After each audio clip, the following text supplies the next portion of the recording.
வணக்கம். நான் சின்னா. என்ன விஷயம் என்று சொன்னால், உங்களுக்கு தெரியும் எரிக்கல், சரியா? நாங்கள் சும்மா கிராம வழக்கில் பேச்சு வழக்கில் எரிக்கலம் என்று சொல்கிறது. அதை இப்போ காட்டு போய் வெட்டி கொண்டு வந்திருக்கேன். நீங்கள் இந்த பால் பொல்லாது கண்ணில் பட்டுச்சுன்னு சொன்னால் கண்டறியாமல் போயிடும். நான் அடிக்கடி இதை தான் சொல்கிறேன். நீங்கள் இதில் பால் வரும். இதை வெட்டி எடுக்கலையும் கவனமாக இருக்கணும். உங்களுக்கு தேவை என்று சொன்னால் போய் மரத்தை கொஞ்சம் சின்ன சின்ன கந்துகளை வெட்டி கீழே விடுங்கோ.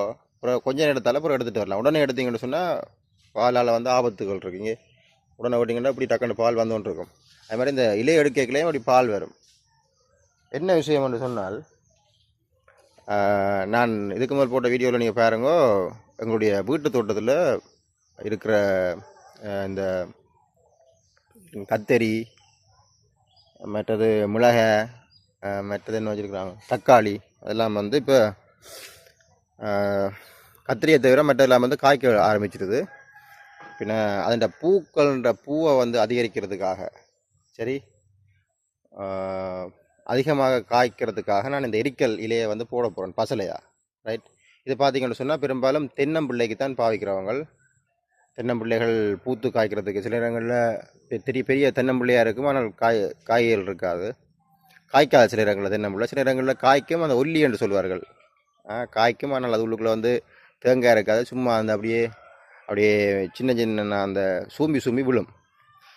ரைட். அதெல்லாம் தடுக்கிறதுக்காக தான் இந்த எரிக்கல் பாவிக்கிறவங்க. இந்தியாவிலெல்லாம் பெரும்பாலும் பாவிப்பாங்க. இலங்கையில் எனக்கு தெரியல. நான் இதை எங்களுடைய வீட்டு தோட்டத்துக்கும் பயன்படுத்த போகிறேன்.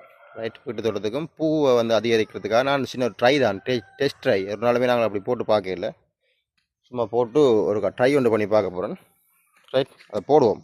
போட்டால் அப்புறம் ரிசல்ட் என்ன மாதிரி இருக்குன்னு நான் உங்களுக்கு சொல்கிறேன். சரி, இதான் அந்த எரிக்கல் இல்லை. அதை நான் இப்படியும் போடலாம். போனமென்றால் அப்படியே இதாக போயிடும். என்னென்னு சொல்கிறது,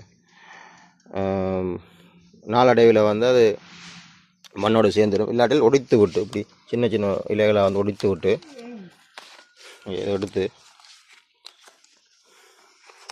ரைட். இப்போ பூத்து கொண்டு இருக்கிற மரங்களுக்கு போடுவோம். பாருங்க, எல்லாம் பூக்குது. நிறைய பூக்கணுமன்றக்காக போடுறோம். ரைட். சும்மா டெஸ்டிங் ட்ரையா.